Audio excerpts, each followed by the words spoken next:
Firstly, Council acknowledges the Wadawurrung, traditional owners of this land, and I pay my respects to all elders past and present and to all Aboriginal and Torres Strait Islander people who are part of the Greater Geelong community today. This meeting is being broadcast on the internet and the recording of the meeting will be published on the Council's website. Good evening everybody and thank you for tuning in.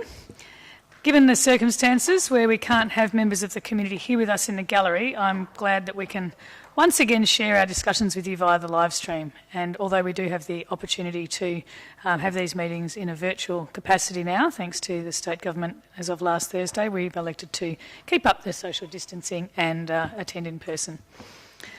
We have a very significant agenda tonight with a further coronavirus support package to be discussed, along with our 2020-2021 Council budget and a number of other important items. So I hope you find this meeting interesting.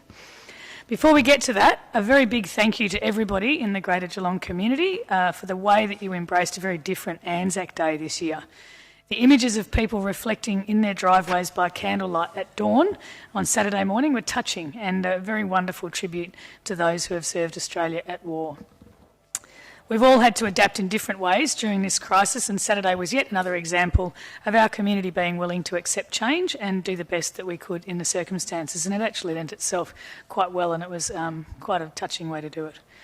And your efforts in continuing to follow the restrictions that we have in place to slow the spread of the coronavirus have been amazing, nothing short of amazing. It's getting tougher and tougher, I know, as we've said before, but the measures are working, so please stick with it. If the cabin fever is starting to reach fever pitch, then please just look after yourselves, take care and get online if you need to and talk to some people.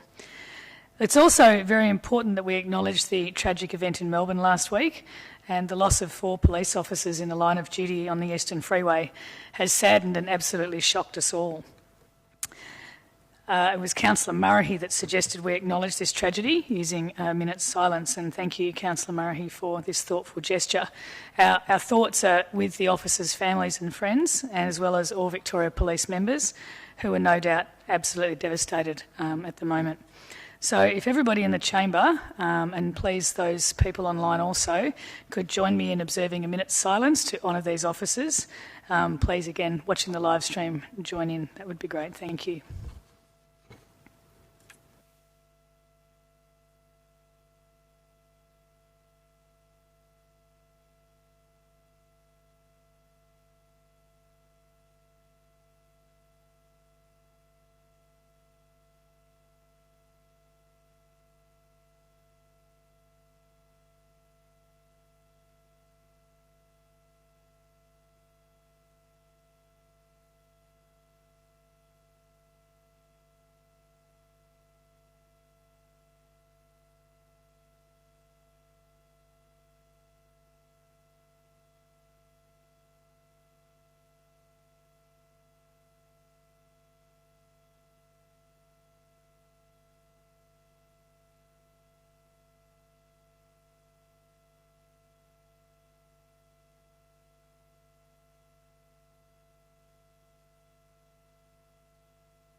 Thank you, everybody. Let's begin the meeting. Now, Council's top priority is protecting the health and wellbeing of the Greater Geelong community, which is why we are following the recommendations to limit the gatherings of people in the gallery. And residents are obviously still able to get involved, having made submissions for question time and watching the meetings online as well. I'll just remind you that all councillors have been asked to stay within the time limits set out in our meeting procedures local law when we are talking to the agenda items tonight, hence the big clock that you can probably see on the screen. Now, do we have any apologies to note this evening? Nope, thank you. Leaves of absence. I'd like to request a leave of absence from the 1st of May 2020 to the 7th of May 2020 inclusive. May I please have a mover and seconder to approve my leave request? Moved Councillor Sullivan, seconded Councillor Nelson. Thank you. In my absence, I'll need to appoint an acting mayor, so thank you, everybody. As I'm going to be absent, can I please have a mover and seconder to appoint Deputy Mayor Grisbeck to be acting mayor from the 1st of May to the 7th of May 2020 inclusive? Moved Councillor Mansfield, seconded Councillor Mason. Thank you, Councillor Mason. Okay, so declarations of conflict of interest. Are there any declarations in relation to tonight's agenda? I don't see any. If any arise during the meeting, please make them known. Now, the next agenda item is public question and submission time, and again, although we don't have members of the community here in the gallery to ask questions, we have been accepting questions and submissions online. We've received 3 questions for tonight's meeting. We have questions from Jennifer Tillard and Corey Wolverton regarding the Local Government Act 2020 and the implementation of single council awards, and we have a question from Sanya Van Hewitt regarding Planning Permit 1059/2013. Jennifer, Corey and Sanya have now received a response via email. It's also important to note that each councillor has read every question and submission sent in, and that's something that we do every week. So thank you. Any petitions to be tabled tonight? No? Okay, so we go straight into section B, the reports. And the first and very important item on the agenda tonight is the further community and economic support measures, to be moved by Councillor Aitken, seconded Councillor Contell, but I understand there's an amendment to be moved by Councillor Contell. Correct? Seconded by Councillor Aitken. Okay, Councillor Contell. Thanks, Madam Mayor. Look, tonight's proposed package is to provide a response to Council's request to consider further financial support for the businesses that pay the Central Geelong Marketing Special Rate, and also those that have been forced to closure due to the Victorian Government's restricted activity direction. As everyone's aware, there's many small businesses and community members in the entire Geelong region that are really doing it tough at the moment, and quite a number are not trading at all through no fault of their own, and by and large, at this stage at least, they don't have any access to many of the government support packages that are still coming. These small business operators and generally our Geelong people that are desperation stage, really. They're screaming and pleading for our support. They're phoning us, they're emailing us, they're contacting us via social media, and these people are not only finding themselves financially stressed, but equally, mentally fatigued. And we really must help them. We must do this quickly by removing some financial burden from them. So we need these businesses and Geelong people to be strong as we climb out of the COVID-19 restrictions. And these businesses are located throughout the entire Geelong and Bellarine. So for these reasons, I've moved the amendment in the report tonight to provide some rate reprieve immediately, and that's one way of trying to assist very quickly. The other is an initiative in recommendation 9.2, which is related to the Central Geelong special rate. It applies to some 1,500 odd properties. It's paid in addition to the property rates, and the funding raised pays for development and implementation of programs to support activation in the Central Geelong. And whilst this is all good and well in normal times, these are hardly normal times, and any activation efforts here and now will likely have very little positive impact or business benefits for these businesses at least. And as many are not trading, and for those that are, well, really, as we understand, and rightly so, we're being told not to leave our homes, to stay home. So, as such, all those business activities are eroding and eroding significantly. So, these businesses are doing all that they possibly can just to survive. So, it's only right that we try and take some financial burden off them and do that very, very quickly. So, the report aims to do that, and the amendment aims to support these business and business operators that are doing it tough. So I'll leave it to others to comment. Thank you, Councillor Contell. Councillor Reserve Aitken. my right. Yeah. Thank you. Do we have anyone wishing to comment on these support measures? Councillor Mason. Thank you, Mayor Asher. I wholeheartedly support the spirit of this recommendation. It's very clear to us all that the very many hardships have emanated in this community, both with all sorts of private people plus businesses. So there is a full intent for all of us to try and redress the difficulties that people have encountered, and especially businesses. We've talked about this for weeks, and over those weeks we've all thought about it very carefully, and so have the officers. And the officers gave us their considered opinion last night, or yesterday, that their approach is contrary to the amendment. So I support the original motion. I think that the best pathway to the administration of this is through the recommendations and the actions of those most deeply experienced in administration. And so I therefore very much support the motion, but I feel that there will be some unintended consequences with the amendment. Thank you, Councillor Mason. Any other comments? Councillor Aitken. No, Oh, sorry, Councillor Murray. yeah, I'm supportive of the motion, and I'll just speak briefly on the Central Geelong special rate and the Central Geelong Marketing Committee and the job they do.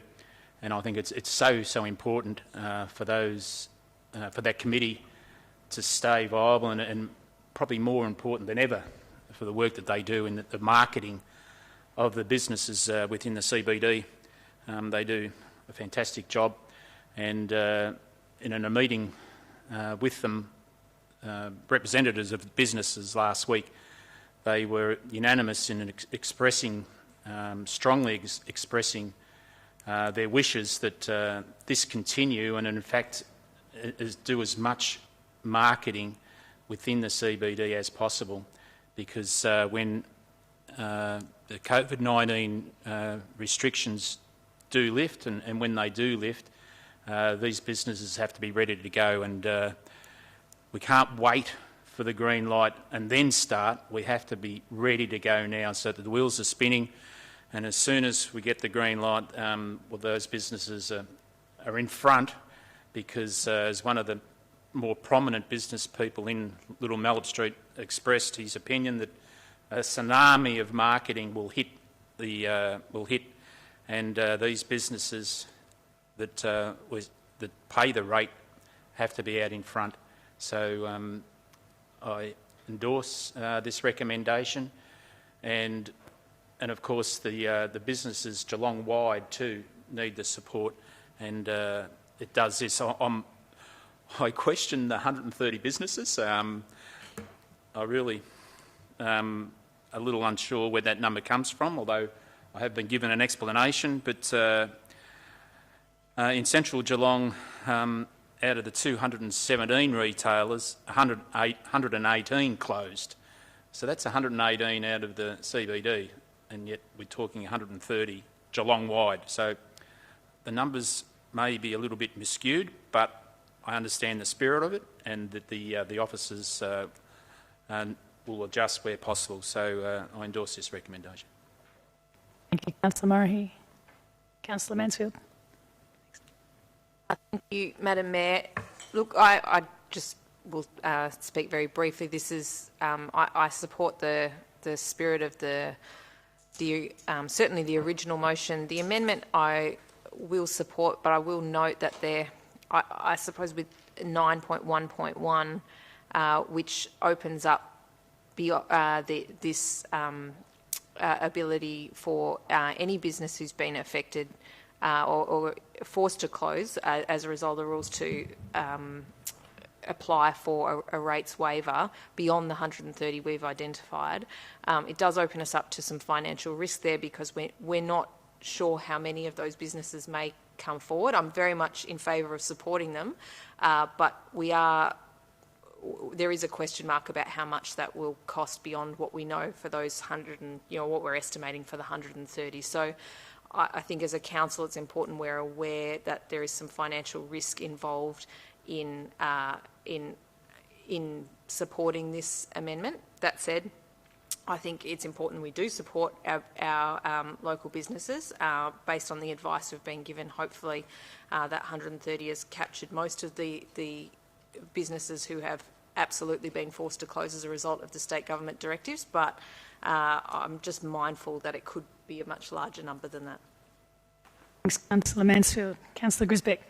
Thank you. And I think both Councillor Murray and Councillor Mansfield have pretty much covered some of the things that I wanted to say. But I think this is about making sure that we have a fair and transparent process which businesses can apply to the city from across the whole municipality. So if you are doing it tough and your business has had to close, this motion puts a way that there is an opportunity for you to apply to waive the rates or to defer your rates for that period of time. I think this is a really positive step for the city, and I think that we've identified 130, the officers have identified 130 businesses, but I'm with Councillor Murray and Councillor Mansfield. I think there are going to be a lot more that we are unaware of that sit within our boundaries. So I would invite them, if they are struggling and they do need assistance, the city will be open to you applying for that assistance. And this recommendation does say that the waiver is subject to a validation process, which I'm sure the CEO and the officers will most likely use the financial hardship policy, which is already in place and which has the recommended motion to put that through. So thank you again to the CEO and to the officers for doing that quick turnaround on this request that came from the last meeting. Everybody is working super hard and we really appreciate your efforts during that time. Thank you. Thank you, Councillor Grisbeck. Councillor Manane. Thank you. Look, this is a difficult one, as everybody's acknowledged, and I guess it's a bit of we damn if we do, damn if we don't. I don't think this will be the last time we'll need to consider matters to support our local businesses in a whole range of ways over the next 12 to 24 months, because I think they're going to continue to need our attention and our help. And whilst there is a bit of a risk here that we may be seen to be a little bit inequitable by sort of directly supporting 130 out of thousands of businesses, I think it's good that we're being proactive in this matter, and I think there's a lot more of imaginative things that we'll be called on to do for this cohort of our community, and they won't just be about money either. I think they're going to be about a whole lot of imaginative initiatives that we might be able to work up. And in trying to consider this matter over the last week and talking to people, I've been a little bit surprised at the amount. Whilst we do hear businesses talking about how concerned they are about their welfare and their business, there's a surprising number of people out there in the public who are concerned about businesses. They're concerned about Geelong's businesses, even though they're not in business themselves. So I think the public will take a favourable view on the decision that we've had to make in this regard. With respect to the Central Geelong Special Rate Initiative, I'd like to see the Central Geelong Marketing Committee concentrate their efforts, at least for a 3-month period during the next 12 months, on a campaign to promote the Geelong region as a whole. And I know this is not their usual charter, but the ratepayers of the whole region are going to support them for 3 months, and I think it would be good for them to have a campaign across the whole region, and I think it would be in their best interest as well. So it's not an easy one. There's angles different people will take on this, but overall, we really do need to step up both now and in the future for our businesses, and this initiative helps in a small way. Thank you. Thanks, Councillor Manane. Any other comments? No, I'd just like to echo the Deputy Mayor's words and the thanks to the team in particular, the CEO and the finance team, for coming up so quickly with the necessary detail. And I support Councillor Catel's refinement of this motion, which to me recognises the particular hardship faced by businesses right across the whole region who have had no option but to close, as directed by the state government's measures. And I think it shows that the council and the city have great compassion, and I have every faith that the team can find ways to identify those businesses who require specific and targeted support and assist them clarifying the numbers and validating the applications is actually a terrific opportunity for redeployed staff as well at the city. If our database systems are not quite as forthcoming as they could be, perhaps there's another opportunity there for redeployment. Councillor Aitken. Thank you very much, Madam Mayor. Look, I just the comments I wish to make is that I don't think this is a choice between choosing supporting what council officers said or supporting what councillors want. This is actually about supporting businesses. That's actually what we're attempting to do here. And at the present time, the message, if anyone's in touch with small businesses in particular, at the present time, it's actually about survival and financial survival. And one of the ways that these particular two support packages are actually targeted, so they're specific. All the other ones that we've released thus far have been broad-ranging in terms of them. However, these are specifically for businesses that are actually being hardest hit by the COVID restrictions that have been imposed. Cash is king for those businesses, and I'm pleased to see that two of the proposed supports actually do provide cash back to those businesses, and that's something that I strongly support. And I'm also pleased to see that we're actually saying we do want to fund the Central Marketing Committee, but I do echo the statements that have been made by other councillors, is that the challenge now for that organisation is to actually look for business development and business supports. It's not about marketing. Marketing is just one aspect of what you can do to actually support a business. And I hope that the 283,000 that we're committing to can actually generate some clever and creative ideas from that particular committee to support those businesses that are most strongly impacted. In terms of the financial implications for the council, at the moment we've got a total of $8.7 million of COVID impacts on our budget, on our actual finances for 1920. This is going to add another $828,000 to that. So this council is significantly supportive of the environment and the economy and our community and our business community with the decisions that it's making in terms of its supports. And I'm really proud that this is another example of those, and this is clearly a targeted one to help those businesses that are most in need. Thank you, Councillor Kuntell. Councillor Aitken, sorry. Councillor Kuntell to close. I was second-guessing myself. It is a concern. Thanks, Madam Mayor, and thanks to everyone for their comments. Look, just so that it's understood, so the intent is and the direction is that the activities of the Central Geelong Marketing Group will continue to go ahead. They'll continue to work on important initiatives, as Councillor Murray has suggested, for these businesses to be able to work their way out of COVID-19, but in the meantime remove some financial burden from those businesses that are paying the special rate. And in terms of the rate waiver, we'll still have the hardship policy that all businesses will be able to apply for, but this is specifically directed to those 130-odd businesses that we've identified that have been forced to close through the direction of the Victorian Government COVID-19 Restricted Activity Direction.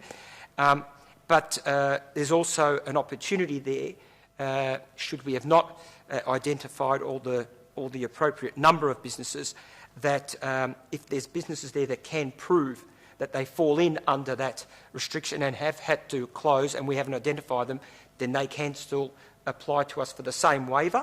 And of course that'll be subject to a validation process. However, nonetheless, we're here to try and support those businesses. This has come about through direct communication from many and varying small businesses throughout the Geelong region that have contacted me personally, and I'm sure others around this room. So I'm really pleased that we're able to take another step towards supporting these small businesses that are the backbone of our region, employ many people within our community, and we certainly need them strong as we get back out of this. So thank you. Councillor Kuntell, well done. Okay, I'll put the motion to the vote. All those in favour? Thank you. Those against? Can I have a petition on that, please? Absolutely. Those in favour? Councillor Murnane, Nelson, Harwood, Sullivan, Grisbeck, Asher, Contell, Mansfield, Murray, Aitken. Those against? Councillor Mason. Thank you. Item 2, the Council Plan 2018 to 2022, Update 2020 and the adoption of proposed 2020-2021 budget, to be moved by Councillor Aitken and seconded Councillor Grisbeck. Thank you, Councillor Aitken. Thank you very much, Madam Mayor. Look, this is my first budget as Chair of the Finance Portfolio in the City of Greater Geelong, and it's been, I must say, an incredible challenge because of COVID-19. But before I do talk specific about the budget, I do want to thank Stephanie, in particular, the Mayor, in terms of her leadership and guidance that she's given the team and the portfolio holders in supporting this particular draft budget. I also want to thank my fellow colleagues and councillors, in particular, for their patience with the officers, and also their patience with ourselves as the portfolio holders in trying to get through this process that started in September last year. I do also want to publicly acknowledge Michael Daguna, who's the Director of our Customer and Corporate Services, who has led the budget process. But in particular, I do want to identify two officers, and this is the first time that they've worked with us on this budget, and that is our CFO in Karen Oslanecki, and also our Head of Financial Planning and Analysis, Narelle O'Shea. And both of those have worked tirelessly over the last 6 months for this budget, and they have actually also worked weekends over the last few months because of the COVID-19 impacts. An example is the state government only made its decision the other day about the EPA levy and the reduction of that fee. Well, they actually had to punch the numbers through this draft budget in record time to be able to present it before councillors tonight, so I acknowledge those. This budget is actually a recovery budget. It is about providing recovery in the Geelong community for COVID-19 and the impacts associated with COVID-19. Tonight, we actually announced a proposed budget, which is a record expenditure budget for the City of Greater Geelong. A total of $400 million in expenditure of non-capital is actually being announced in this proposed budget, and a total of $161 million in capital expenditure. In total, that's $561 million that this council is proposing to spend over the next 12 months, and this is about recovering in the Geelong community and the Geelong economy associated with COVID-19. The final budget that we actually adopt in June may possibly be different to the proposed budget that we have tonight. And part of that reason is because there's still a significant unknowns associated with COVID-19. We also have a public exhibition phase at which to get feedback from the community. And we don't know what some of those impacts will actually make on the final budget. I also wish to thank the Minister for giving us an opportunity to extend our budget period to August. But we actually are not going to choose that option because we see our responsibility to lead, to support and stimulate our community. And from the 1st of July, if we adopt this budget in June, that means we can start our expenditure program from the 1st of July. There is going to be a significant lag in our community associated with economic activity because of COVID-19. We don't know what that actually means at the moment. This is a fair and financially sustainable budget because one of the initiatives that are being announced tonight is the removal of the municipal charge. The municipal charge is a fixed rate that was applied to every single ratepayer that exists in residential in the City of Greater Geelong. The removal of that charge tonight means that our rates are the most transparent and fair they've ever been for over 20 years in the City of Greater Geelong. Your rates that you now pay in Geelong are based on the value of your property. They're no longer based on a fixed charge of $105 that you used to pay previously. And purely based on our property valuations now, so that is a significant structural change for how we actually determine how people fund our rates within the City of Greater Geelong. How are we funding our budget? Well, we actually do have record borrowings. We're proposing a total new borrowings of $66.9 million. We're also proposing record asset sales of $25.5 million. And importantly, our rate increase is below the cap, and I'm really proud that we've been able to achieve that.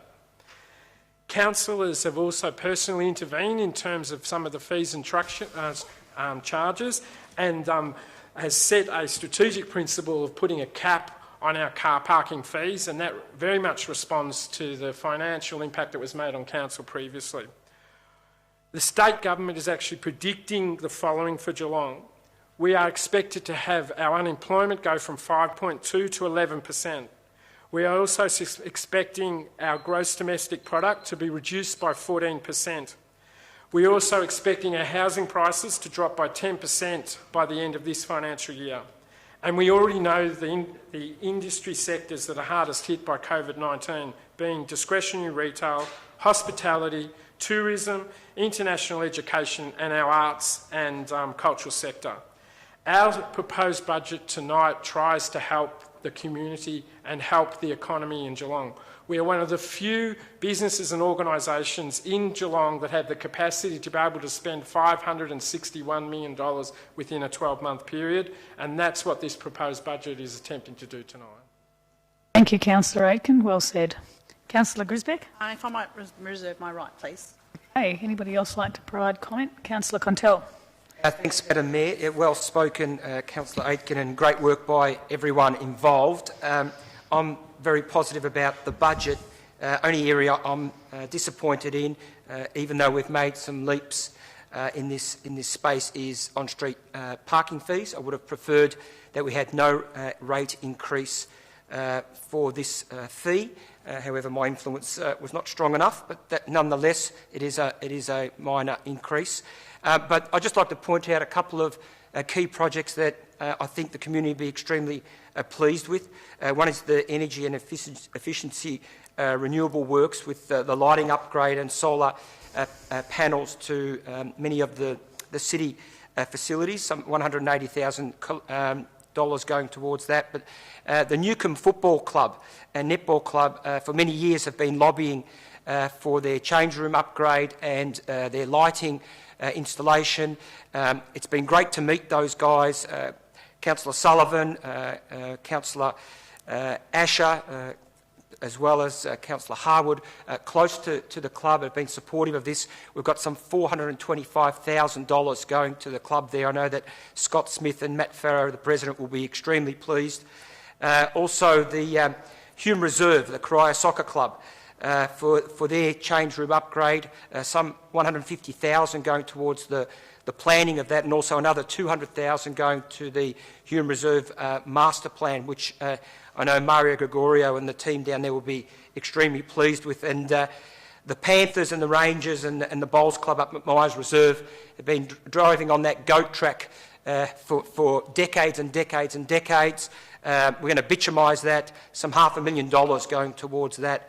I'll let Councillor Murray talk about excellent projects and significant projects such as Geelong West Giants and the Herne Hill Reserve. I'm sure he'll want to talk to those, but we're really pleased that we're able to support those really big projects. And also a couple of smaller ones in Bell Park, the Hammersley Road playground. The community there have been reaching out to us for some time to try to do something with the playground in there.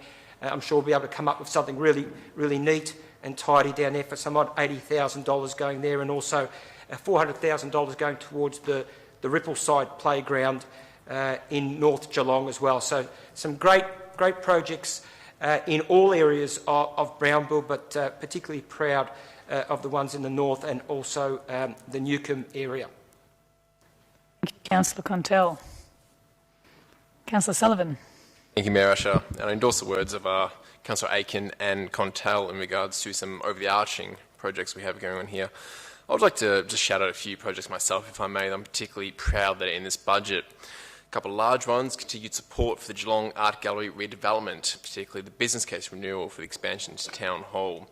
We have money in here as well for the Potato Shed facility renewal, a fantastic area which I hope to expand to support arts and culture on the Bellarine. The Barwon Heads Community Arts Hub, the design and construction new hub with support from the state. We have a new children's and community hub in Jetty Road, a new regional community and learning hub in Drysdale, which will be an upgrade for the existing library and senior citizen centre.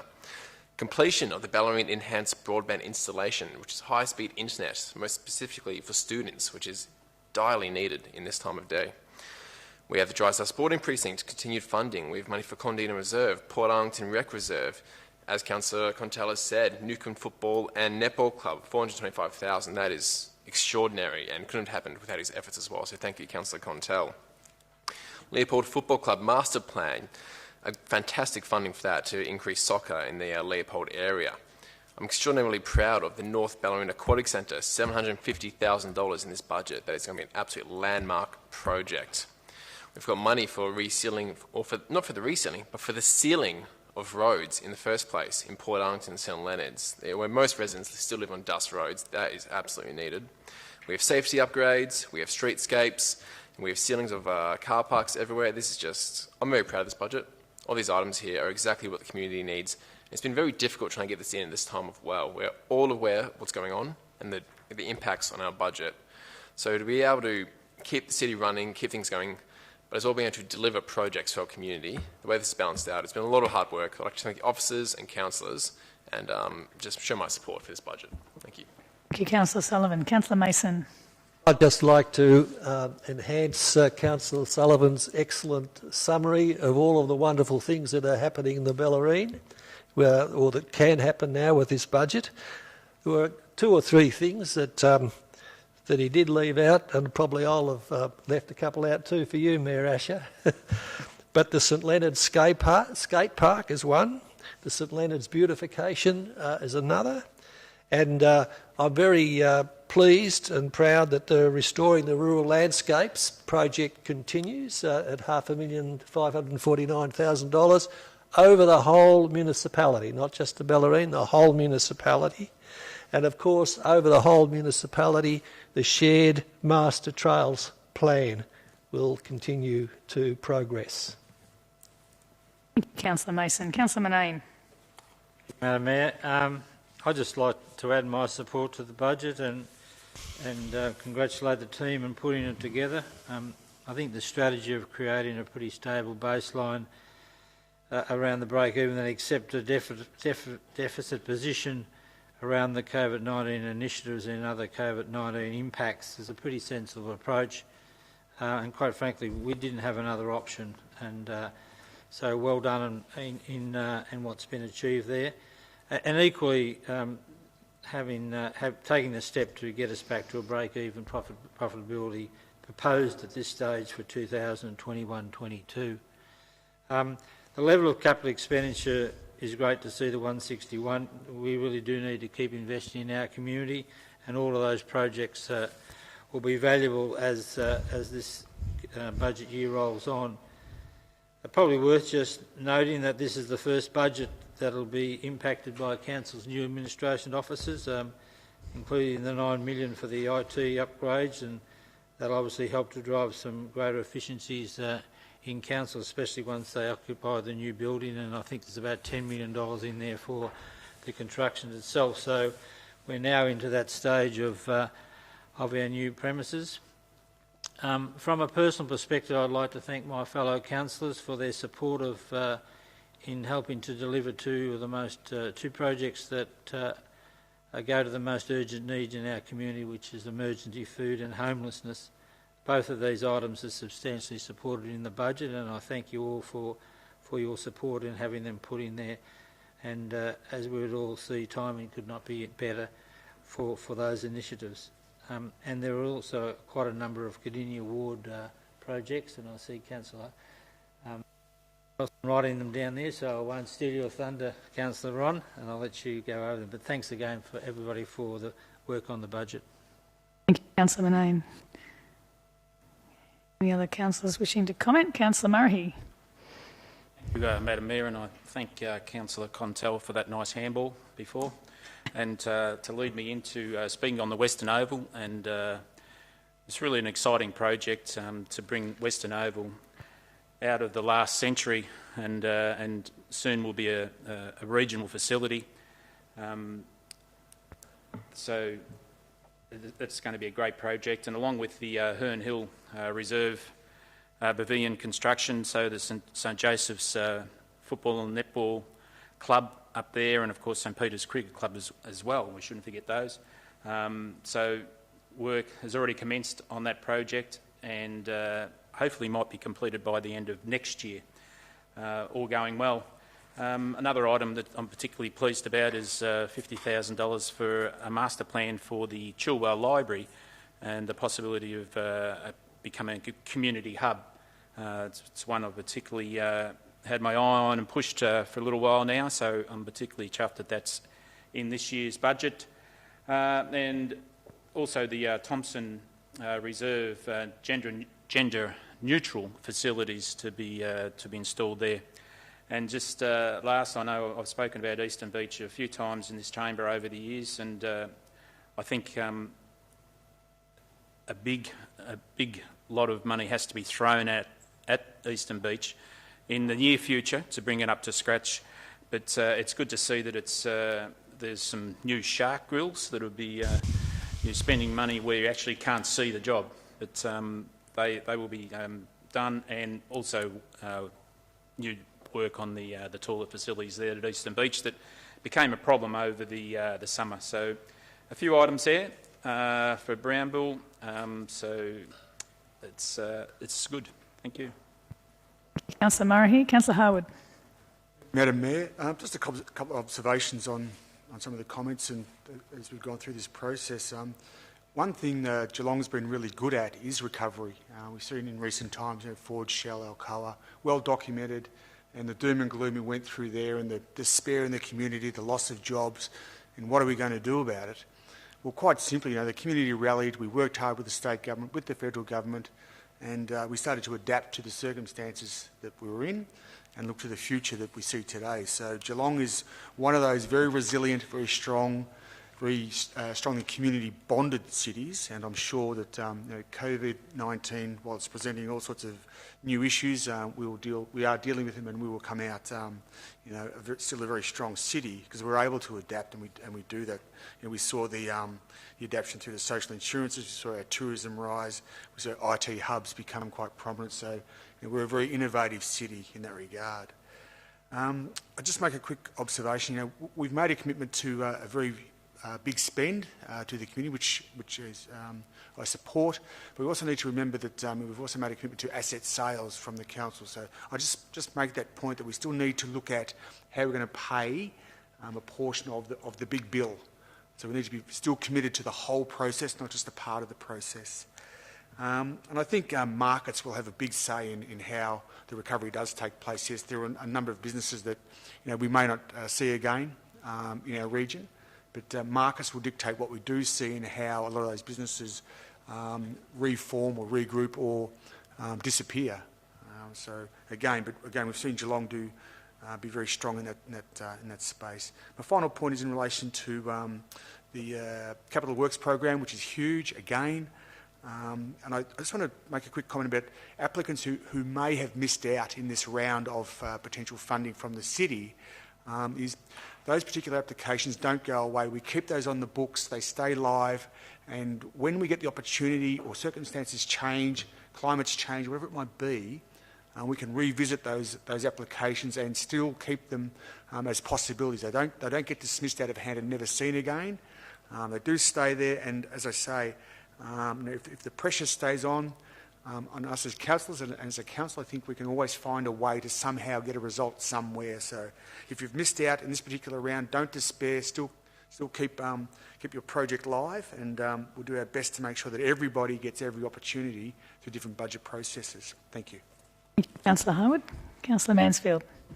Thank you, Madam Mayor. I would say that, like every year, it's been a difficult process coming up with a list of projects that we can all agree upon. We all get some things in that we're championing. There are many things that don't make it into the budget every single time we've done this, because we all have lots of things we want to put forward and fund for the communities that we're passionate about, but it's unfortunately we can't get everything in.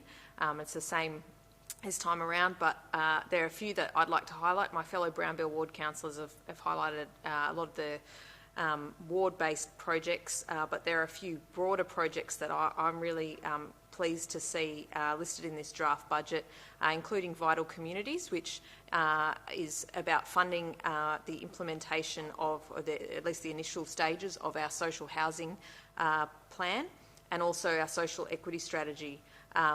And it includes support for ongoing funding for RISE, which is a program designed to help youth unemployment, and programs like that will be absolutely essential going forward. We've already heard from Councillor Aitken about the projected unemployment figures for this region, and no doubt we'll start to see the impacts of that in due time. In terms of the environment, there are also a number of significant projects. I'd like to also highlight Councillor Mason's work on restoring the rural landscapes. I think that's a really important project. And we've also got the 1 Million Trees project, which is about improving tree coverage across the municipality. It received really strong support from the councillor group, which is fantastic.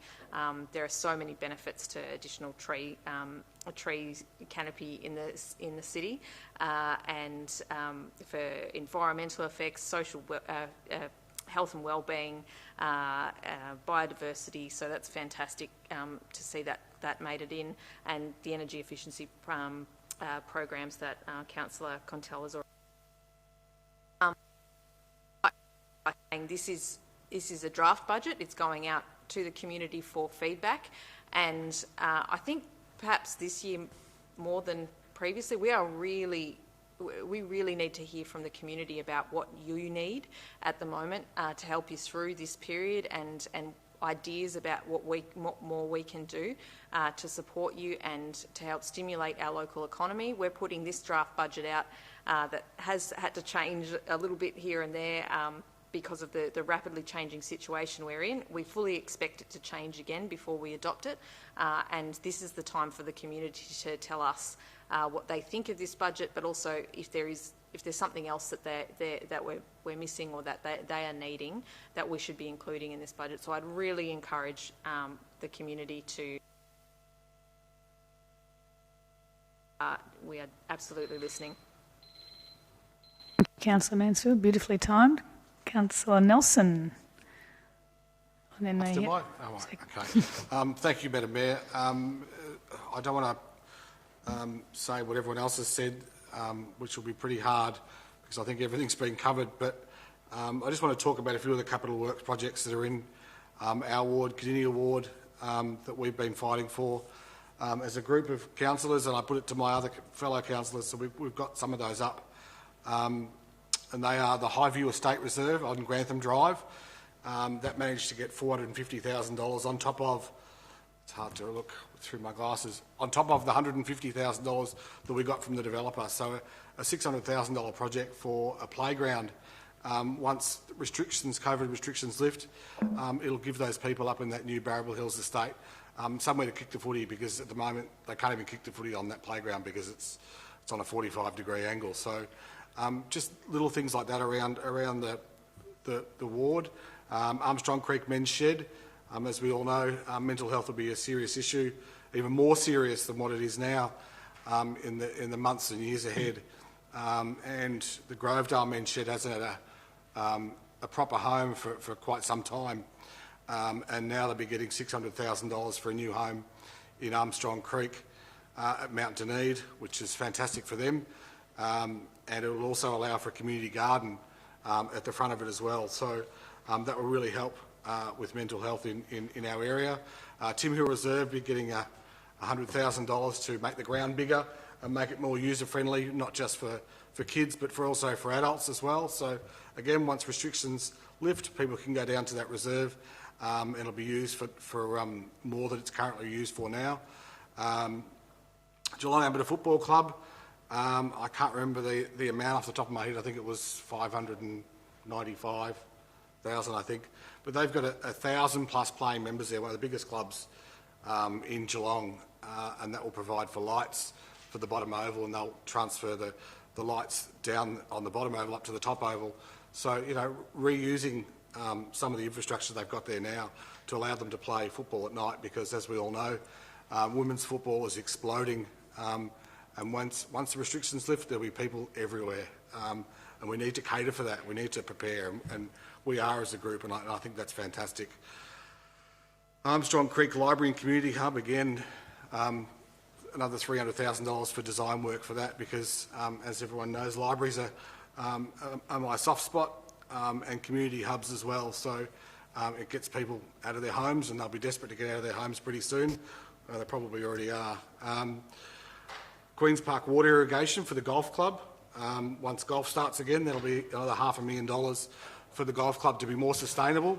I've been pushing this project for probably 8 or 9 years, because that golf club down there really needs some water to be self-sustaining, because we're currently using over $100,000 of drinking water to water grass, which is just ridiculous. 2 more things. $500,000 for footpath works at Burville Road at St John's Lutheran College there. Very dangerous intersection, so hopefully we can get that fixed sooner rather than later. And I'll just finish on the Ceres Township are getting a sign dedicated to the history of that town. It's a small amount of money, but it highlights the town and where its heritage is. And I hope that's the first of many, especially in the Bellarine, because the Bellarine is so distinct, and I think every township should have its own sign about what's important to that town. And I think that'd be really good, and Ceres would be the first one to do it, plus the million trees. So thanks for that. Thank you, Councillor Nelson. I'll just be reasonably quick. I'd like to echo the words of our esteemed Finance Chair to thank the Finance team, led by Michael DeGina, and a specific shout-out again to Karen Osnicki and Narelle O'Shea for making the whole process so accessible to all councillors, and for taking our questions and just being incredibly patient. It's actually been a pleasure, yes, really a pleasure, to develop this budget with the team and with my councillor colleagues. I wanted to improve the process. I wanted to simplify and clarify how we arrive at the final destination, with each line understood and supported by the group. And I want to thank my fellow councillors for being intelligent, for being reasonable and passionate on behalf of your communities. This is a fantastic baseline budget, and I really look forward to feedback from the community from every corner of the region on this one. And it is, as Councillor Aitken has said, a recovery budget of $561 million, which is a significant opportunity for Geelong. The decision to run a deficit was not an easy one. We did debate it, but ultimately the state government has urged us to follow the lead of the other 2 levels of government, federal and state, both doing the same thing. And in fact, we were advised that a surplus would not be appropriate in this climate. So it's very much a stimulus focus on providing jobs, on delivering local projects and injecting energy into our community as we look to emerge from the pandemic. So this budget is about fairness and sustainability, and they're 2 words that I particularly like. So we really look forward to everybody's feedback. Thank you. Councillor Grisbeck. Thank you. This budget will continue the great work of the city, but this comes with a clear focus for the city to ensure that as a community we can get back to normal as soon as we can. This budget has one eye on the prize and one eye on helping rebuild and support our community coming out of this pandemic. Budgets need to be flexible during these times, and I think Councillor Mansfield said it. This is a budget that needs to be scrutinised under the lens of COVID, but also with the right governance and framework which we all aspire to. As part of the leadership team of the city, I'm really proud to have assisted the Mayor and to lead this team into a budget that spreads the love across the whole municipality. It seems the organisation has really tried hard to cover all of the needs that we can see right now for the next financial year. As Councillor Mansfield said, we welcome the public feedback. That's genuinely want public feedback. My 2.5 years being on council, I've learnt that things are better when we hear from the community on decisions that we want to make. They really keep us grounded and ensure that we make the decisions that we were voted in to make. Strategically, the investment of about just over $6 million on the ICT strategy, the biggest investment this year of the non-capital spend. This will bring council into the modern world. It will, with systems that will make it easier for the community to access council. I'm like a proud mum at the moment. I want to give you a couple of our Anthony and my ward investments for Windermere. We've got $2 million towards the first stage of the Lara Master Plan, Recreational Reserve Master Plan. This will This will include netball and tennis facilities and courts. Shell Reserve will get cricket nets and netball courts that have been longing in Corio. The Hoffman Walk will become an annual support of $50,000 to support the botanical gardens out in the north in Lara. Some of the small things but necessary things is a bus shelter outside the Lifestyle Village. I'm really proud of that one. It's probably the least amount in the budget, but it's the one I'm probably most proud of. Another one I'm really proud of, with Anthony has done a power of work to get this up and running. It is the Norlane Community Initiatives. The power of work to get this upgraded facility and commercial kitchen up and running. And during this particular time, they have been assisting with food relief, providing meals to the community out there in Norlane, and been doing a great job. As Councillor Murray has said, we've got some regional wide funding, both for soccer business case for a regional facility and basketball for a regional facility as well. And there are a lot of things, great things in this budget. Who would have thought 1 million trees going to be planted in the next 12 months within the whole municipality? That is a great outcome.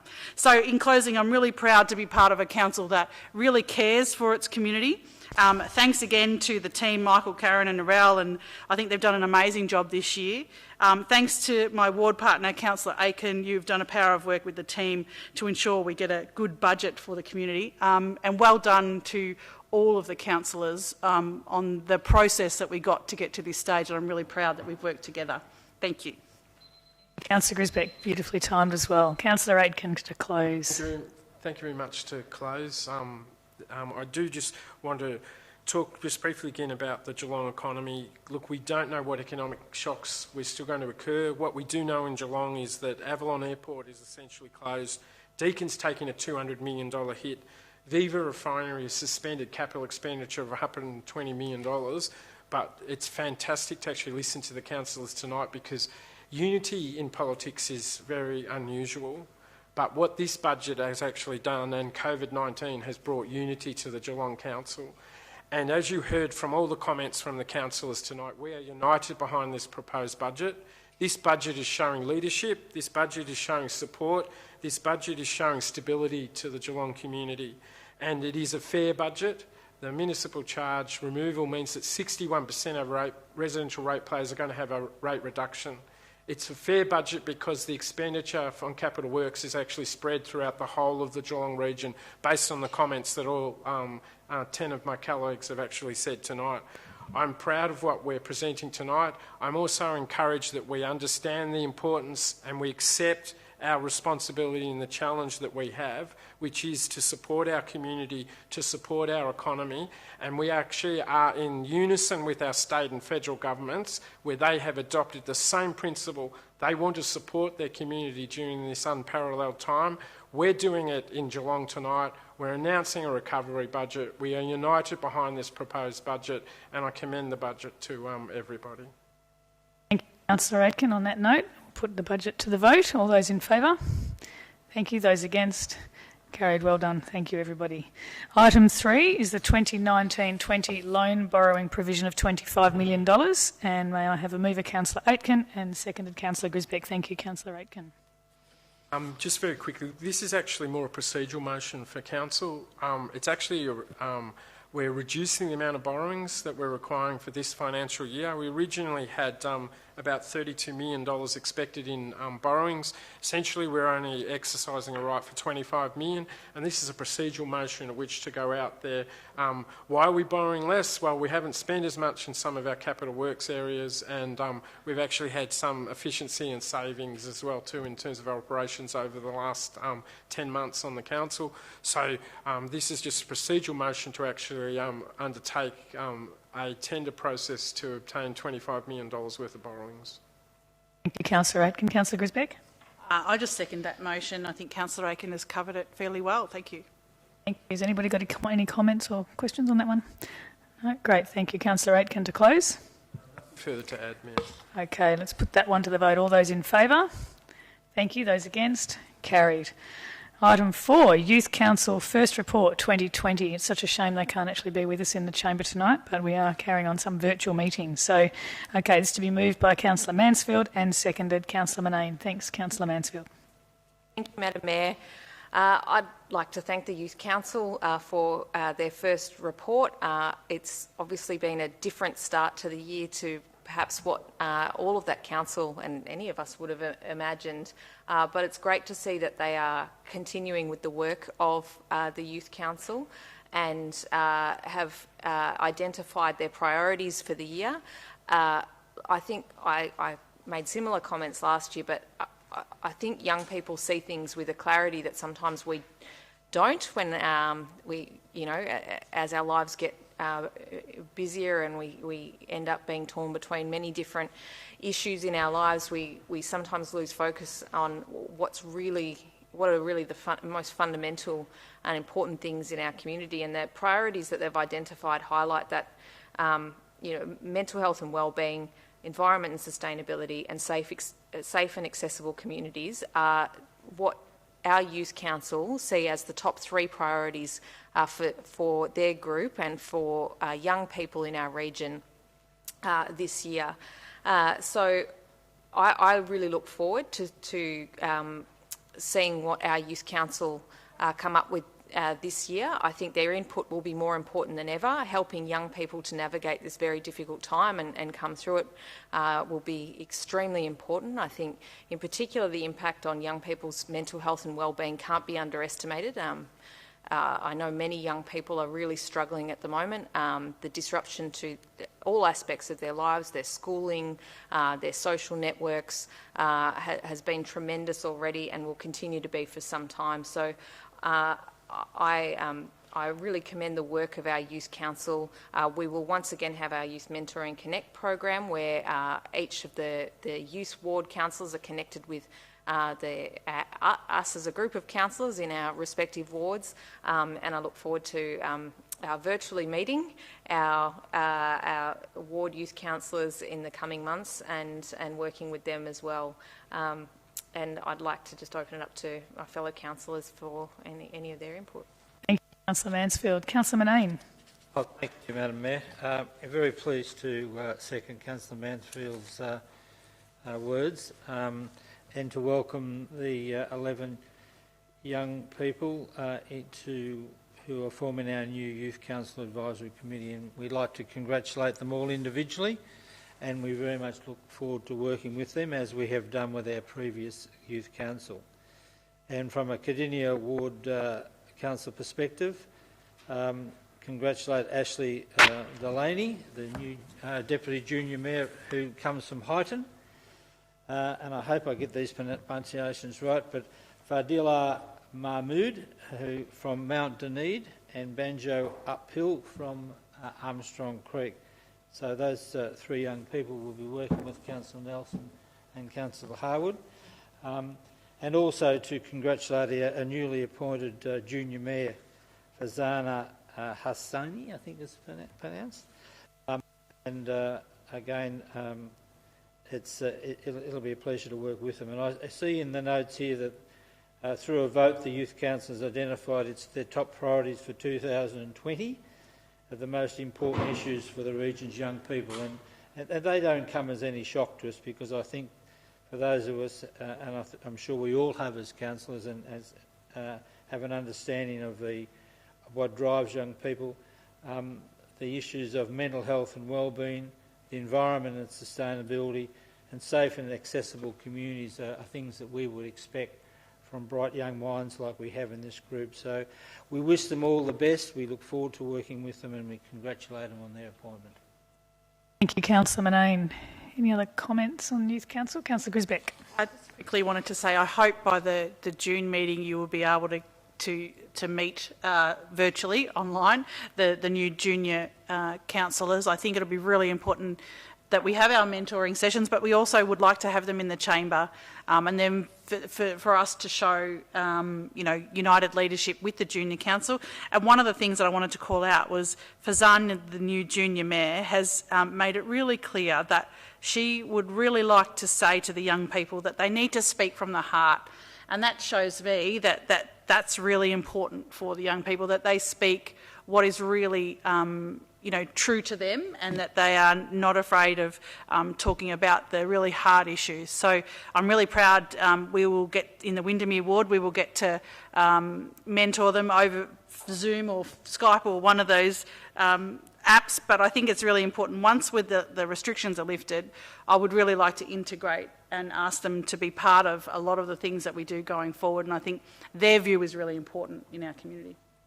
A good point, Councillor Grisbeck. We actually had our Bellarine mentoring session, and I did promise Josie, Holly and Elkin that we would give them a shout out and wave to the camera, so there you have it. Councillor Mason. Oh, you stole the thunder, Mayor Asher. Sorry. I'll wave again now. But we did have a very happy meeting the other night on Zoom, and it was for an hour, and it flowed very nicely, and we had got to know Josie and Elkin last year, but we certainly got to know Holly as well this time. And from the Bellarine point of view, I feel really encouraged by the quality of our youth councillors. I'm also really pleased that we've expressed through our youth that we are a culturally safe space, and we have quite a diversity of people, of young people, on our as a youth council. And I note that we also, as well as our junior mayor Fazana Hosseini, we have Banjo Uphill for Windermere, who's representing the First Nation people. And if you look at all of the membership, the 12 members, it's really quite diverse, and I really applaud the thoughtfulness of our youth and our community. Thank you, Councillor Mason. Councillor Murray. Thank you, Madam Mayor, and I would like to welcome all those new youth councillors, and for those that are returning, welcome back.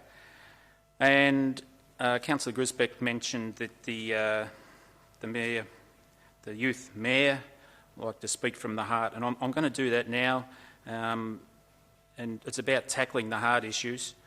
And I note that 8 out of the 11 youth councillors noted the mental health issue and youth suicide or suicide prevention as a topic that they would really like to do some work on.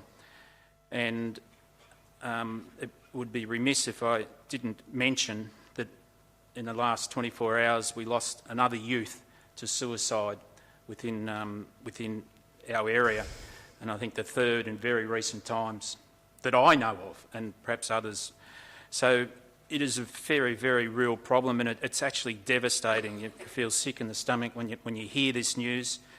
And I don't want to burden the Youth Council with any responsibility with tackling the issue, but they might be able to provide, as their priorities are, to provide advice or solutions for something.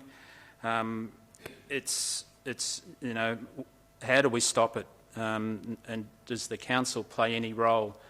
But as Councillor Mansfield has said, they're young people and they provide clarity that sometimes adults may miss. So if there is something that can be done to the youth councillors that are listening online, I hope you might be able to do something to assist in this area. But look forward to meeting the Brownbill youth councillors in the mentoring sessions and continue for the rest of the year. Thank you. Thank you, Councillor Murray. We have Councillor Nelson. Thank you, Madam Mayor. I just wanted to check that was actually correct with my fellow ward councillor. Just wanted to welcome Ashley Delaney from Highton, which is great. Fidelia Mahmood from Mount Dunedin. And I've got on my papers, that's why I had to check with Councillor Manane. Banjo is actually from Armstrong Creek, but I stand corrected if I'm wrong, which is great because he thinks it's great to have the First Nations, great to be the First Nations person in the Youth Council for Geelong, and I think that's fantastic, and I really can't wait to meet them all. But I stand corrected if I'm wrong, but I think that's really good. Two from down in the new suburbs of Geelong, of Armstrong Creek and Mount Dunedin, so that's great. Thank you, Councillor Nelson.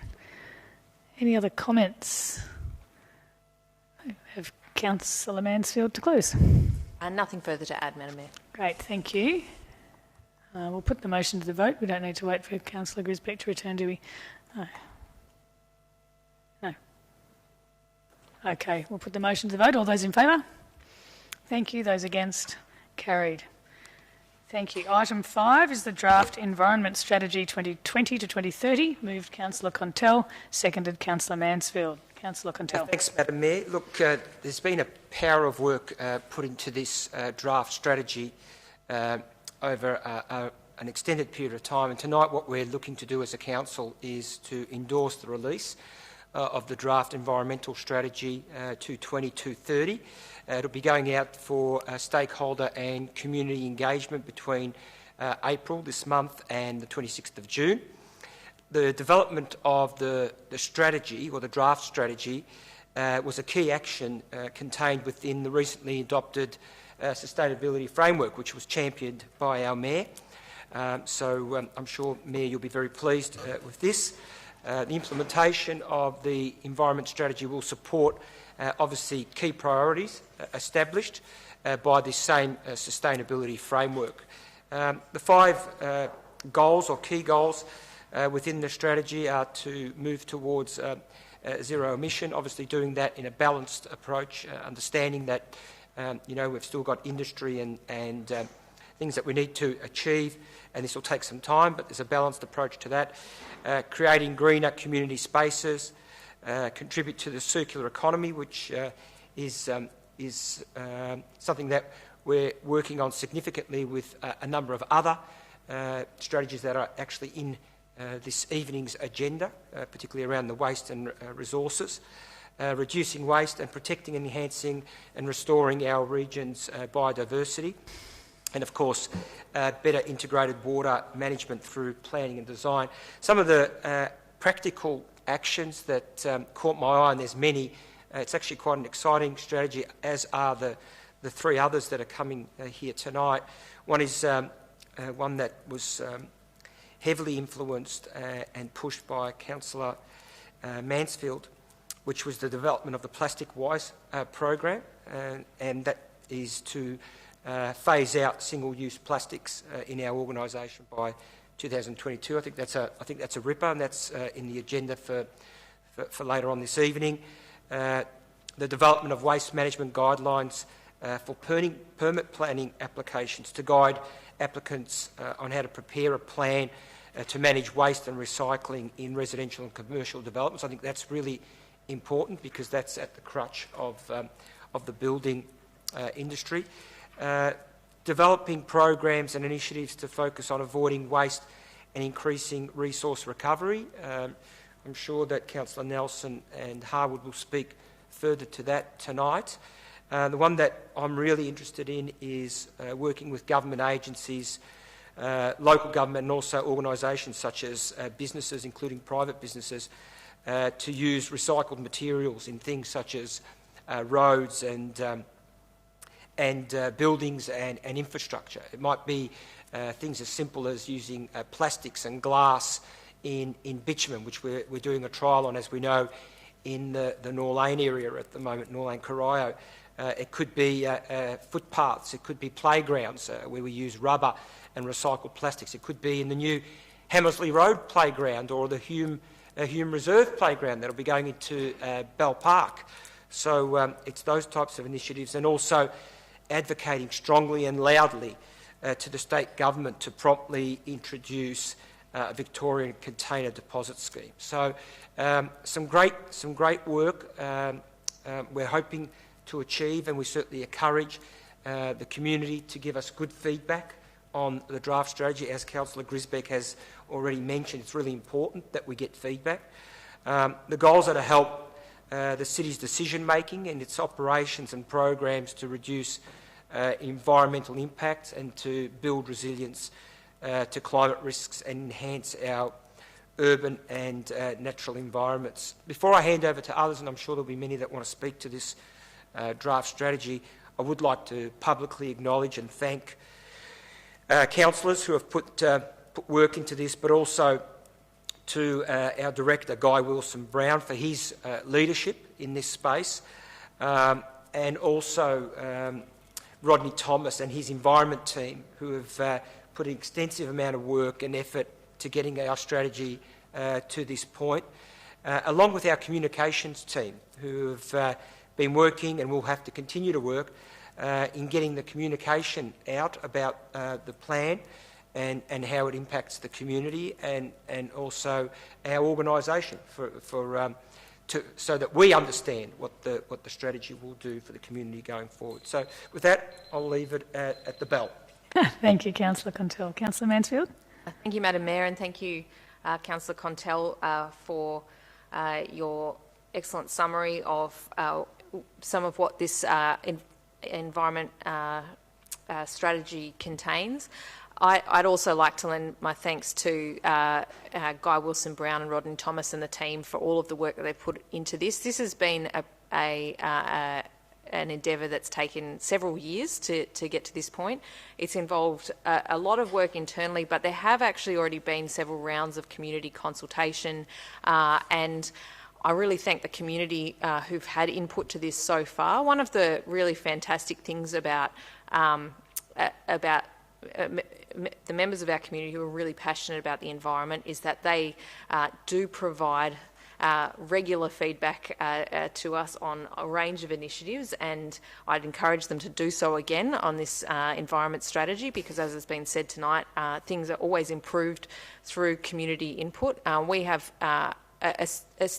quite significant expertise in a lot of these areas within our community, and it's great to have feedback from those people who have expertise, knowledge, passion for these issues.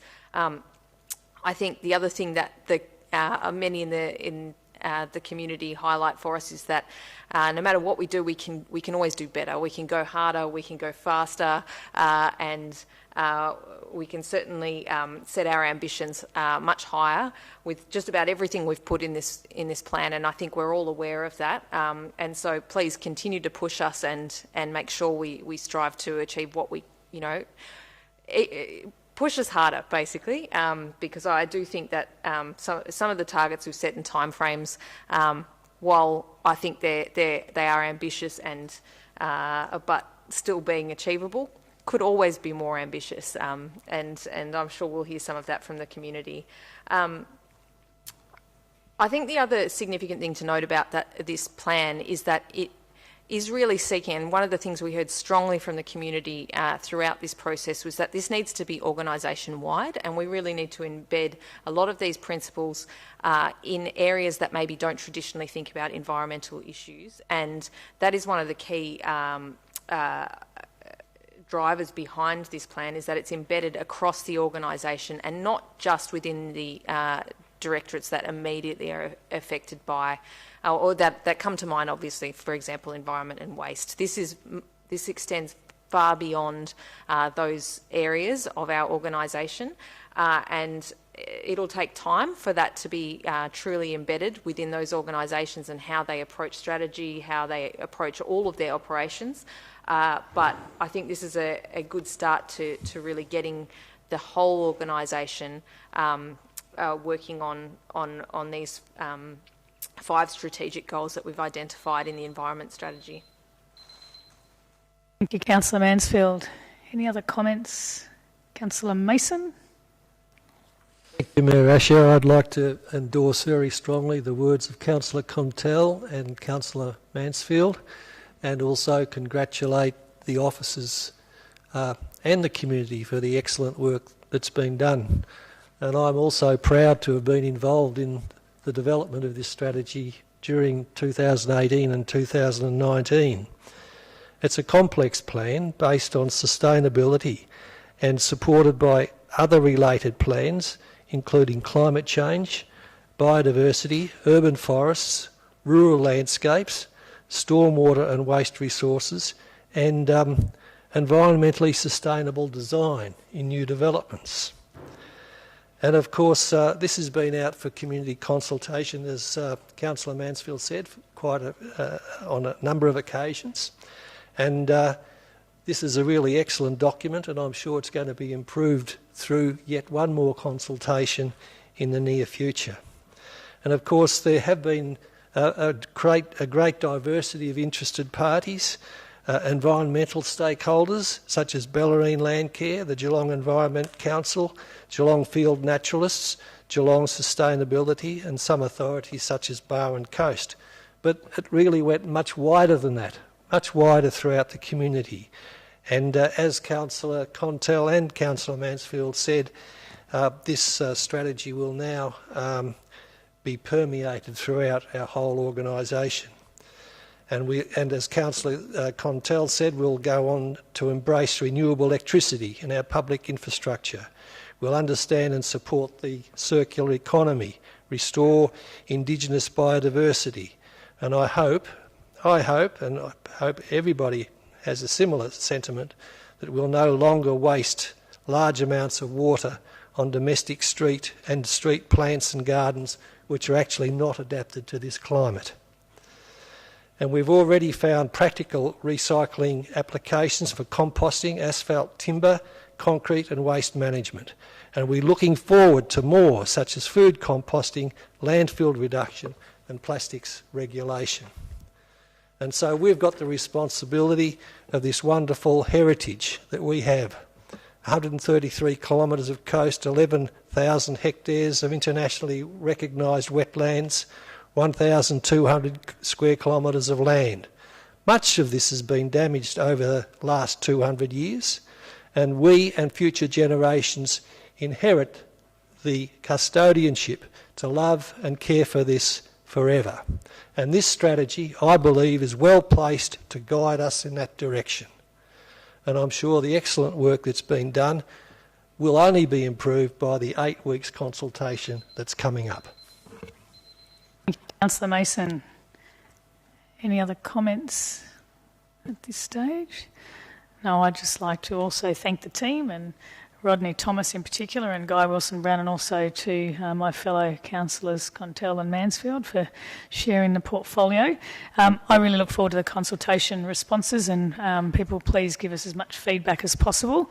We know that the sustainability framework is also out for consultation until the end of April, and we've just asked if that can be extended for another month and had the nod. So both of these will be out for another month, and it'll be really good for people to look at them together as well.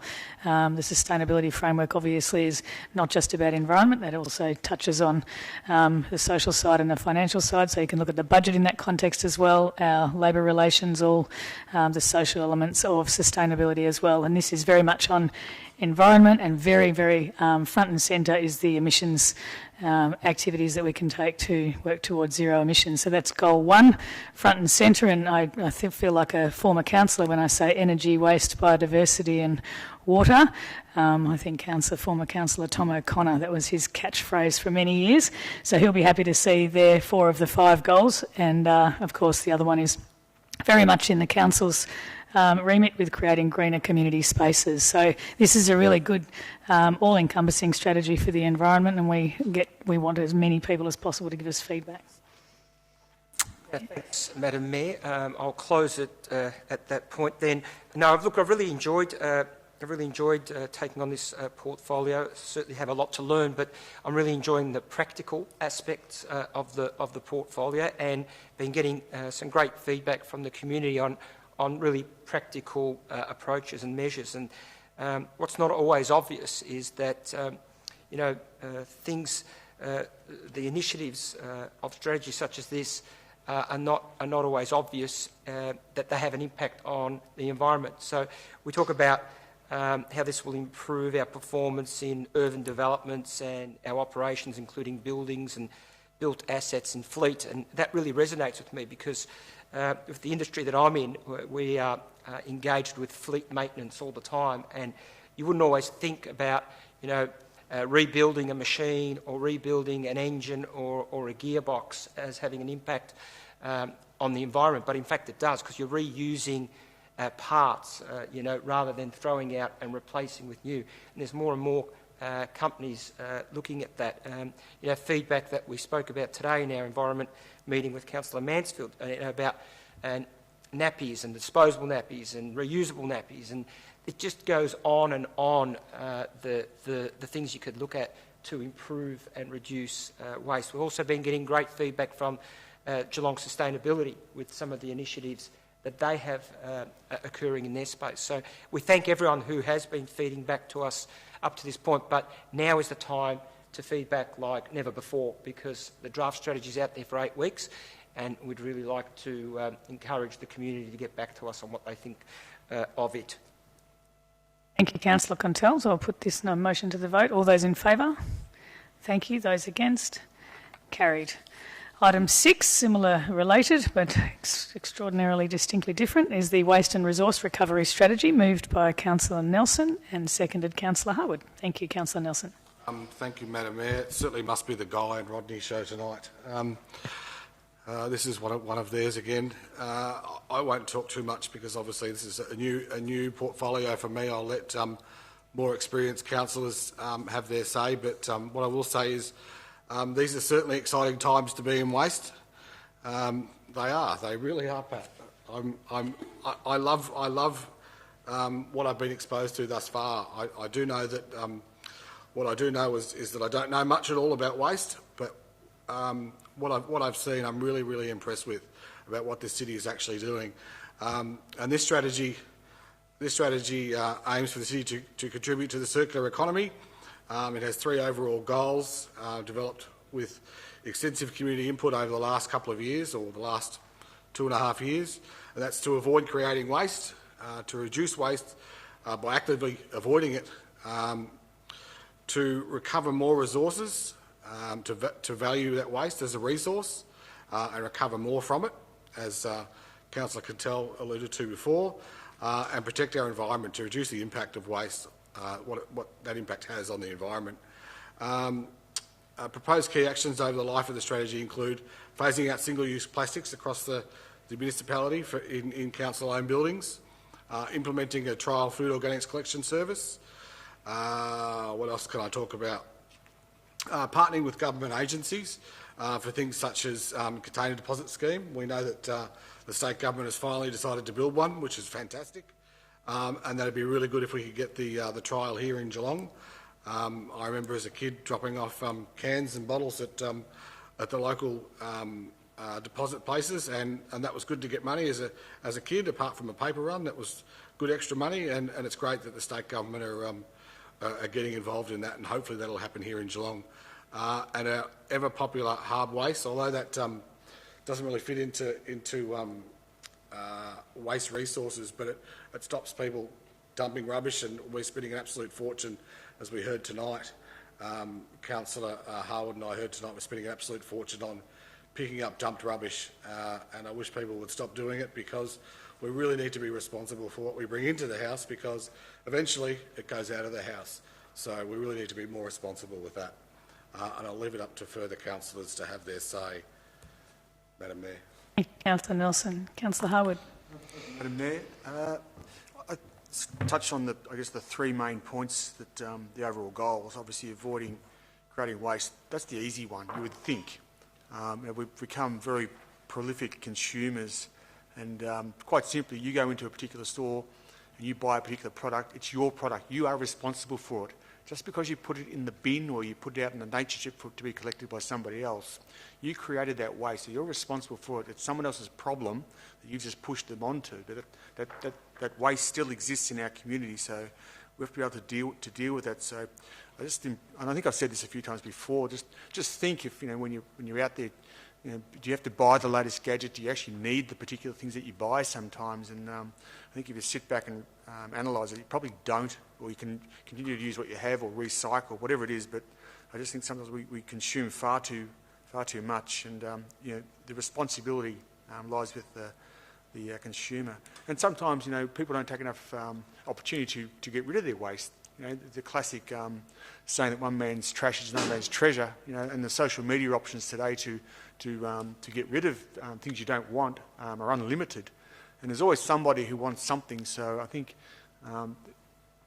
people need to also go that extra mile, so to speak, to do the best they can to dispose of any waste in a responsible manner. Recover more resources, as Councillor Nelson touched on. The CDS scheme finally will be a bit of a game changer for us. We know the statistics are quite high for the reduction of waste in our particular waste stream, so that'll be really exciting when it comes in, and give opportunity for not-for-profits and to put a few more dollars back into their tin, and ultimately are protecting the environment. And that's what it's all about. That's the whole point of the discussion, as the previous item was. It's about our environment. And I was thinking recently about what my parents left for us in an environment perspective, and what we're leaving for the next generation, and how they're already taking ownership of what they think they might leave. It's already advanced that far with the thinking of young people and their willingness to engage in this discussion, this topic, and to get quite aggressive is not the right word, but certainly emotional and want to be heard on it. So, and it's touched on the hard waste, which has been a great success. And I often get asked about tip vouchers. Well, tip vouchers really haven't been value for money. They've been perhaps a good thought bubble, but when you really analyse it, tip vouchers don't give you value for what you really need out of dealing with waste. And the dumping aspect I'll touch on, it has increased slightly, and the cost is in the hundreds of thousands of dollars for this council to clean up dumping. So I actively encourage, even though it's probably considered un-Australian, but dob in anyone you see dumping rubbish in and around your area, because they've just dumped it in your front yard or your neighbourhood. And so if you're happy with that, fine. If you're not, get on the phone, ring the EPA hotline, and let them know that rubbish has been dumped, so we can actually start to really reduce that on a far greater scale. I'll leave it there, but thank you. Thank you, Councillor Harwood. Any other comments? Councillor Contell. I'll be very quick. I'm not going to talk to the strategy. I just wanted to pass this feedback on. We got a late entry for feedback just yesterday. Vicky Perrott, the President of Geelong Sustainability, just wanted to pass on her congratulations to the Council and its officers for their excellent work in producing such a comprehensive waste resource recovery strategy. It's often that we get the opposite, so tonight it's positive to get that feedback, and I thought I'd pass it on because Vicky mentioned that she missed the cut-off by 5 minutes. Oh. So thank you, Vicky. Appreciate it. Appreciated. Councillor Mason. Mason. Yes, sorry. Thank you. I'd like to endorse the thoughtful comments of all of my colleagues, and especially Councillor Nelson and Councillor Harwood. Waste is certainly a complex matrix of national, state, local and individual responsibilities. And we're really entering a period now, a change of community mindset, and it's only going to have to continue. It wasn't long ago that out of sight was out of mind, and we were sending a lot of our problems to waste dumps overseas, and that not long ago was the solution to the problem. And we had a lot of uncertainty until recently, and we couldn't do proper planning. But now we do have guiding lights to help us, such as documents such as Recycling Victoria, a new economy, the National Waste Policy Action Plan 2019, and Infrastructure Victoria's evidence-based report for recycling and resource recovery infrastructure. And I'd like to echo some of the sentiments about the circular economy and waste minimising design, and the need for manufacturing and packaging policy and legislation, where we need to use very much fewer substances which cannot be recycled in the first instance, and to understand more about the circular economy, which is about recycling, reusing, as Councillor Contell said, and minimising the amount of packaging. Councillor Mason. Councillor Mansfield. Thank you, Madam Mayor, and I too would like to thank the officers for all of their work in this, to the community who once again have been really involved in the development of this strategy, and also providing very thoughtful feedback about the draft strategy that we put out for public consultation. The feedback we received was really excellent. It was very strong support for the key principles that underpin this strategy, and I think I've spoken before about how I really think that these represent a shift in the collective mindset of our community around how we see waste, and a recognition that we really need to focus on our waste reduction as a primary principle. I also note that in terms of some of the feedback, and similar to the environment strategy, some of the comments were urging us to have more ambitious targets or timeframes. Quite a number of those have been adjusted either in direct response to that feedback or to align with state government targets. An additional challenge in preparing this document was that the waste landscape has been changing all the time. We've been waiting on a number of significant reports from the state government that could quite conceivably have really changed our direction and our options as a council. So this plan reflects now those state government recommendations and targets. So where possible, we've aligned with them or sought to be more ambitious than those targets. Some of the key community feedback we received that helped to shape this document as well was around things like single-use plastics, and we're trying to address that. Also around food waste, and that continues to be something we're looking at as a council, and how we can assist people with reducing food waste, because it has such a huge impact on not only taking up a lot of landfill but also our carbon emissions, and it is really just a wasted potential resource. So we're looking at how we can either or both support people with small-scale food organics management, but also perhaps a larger scale management of food organics waste.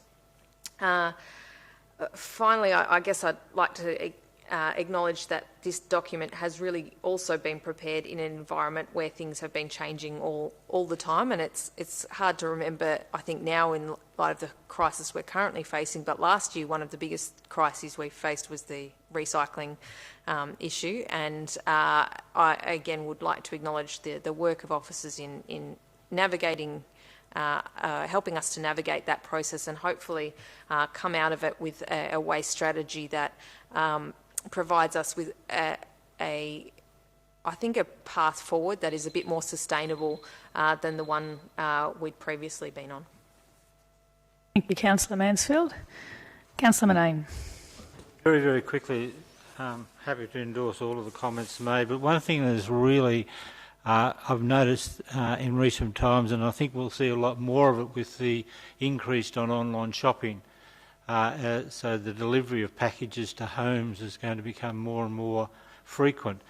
And the amount of times I open a package and the size of the package is several times the size of the item inside really annoys me. And also the largest containers in stuff with more material, so that for packing, whatever the item is doesn't move around inside the box. So a very simple answer to that is that just go back to the person from whom you bought it and point that out to the product provider and say, yes, thank you for your product. It arrived in the box was 3 times the size of the product. And if we we can cut down the amount of actual cardboard and packaging that is used just by giving good feedback like that to the product sellers. So I think that's one practical thing we could all do, probably many times. Thank you. Thank you, Councillor Murnane. That's a really good point. Stewardship really does matter. I just want to make a comment on some of the figures in the waste strategy, and I think the strategy itself is incredibly comprehensive, and it's a great job, very well done. The collection figures, 45,000 tonnes of waste are collected every year by the City of Greater Geelong, and that's obviously something that we need to reduce. 27,000 tonnes of recyclables are collected, and that's obviously something we need to recover more. And 33,000 tonnes of garden organics are collected as well, and it's something obviously that we can reuse more of to protect the environment and enhance our surroundings. So there is great data in there, and there's some really good opportunities to shape some targets that we can really relate to as well. Are there any other comments on waste strategy? Councillor Nelson to close. Thank you, Madam Mayor. First, I just want to thank my fellow councillors for for all their input around the table. It really is an exciting time to be in this portfolio. There is so much going on at the moment, not only from council but from the state government and the federal government. The report that Councillor Mansfield alluded to before, that only just came out recently in the last 5 or 6 weeks or so, touched on one thing, and their number one goal was to design things to last, like what Councillor Contell said. Build things. We're building things down. We use them once and then we throw them out. But if we build them better in the first place, then we can reuse them, repair them, or recycle them, or upcycle them, as Councillor Harwood said. So we really need to think differently about what we're doing and what we're bringing into our home.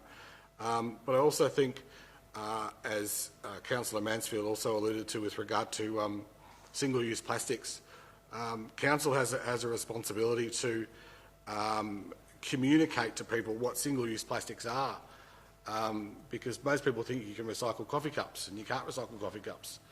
And that leads to contamination in your recycling, and that is a huge problem, certainly in this municipality, is contamination in our recycling. So we need to be better, and whether that's a sticker on our recycling bin, whether that's more advertising in our local papers, that remains to be seen. But we need to educate the community about what is recyclable and what isn't recyclable.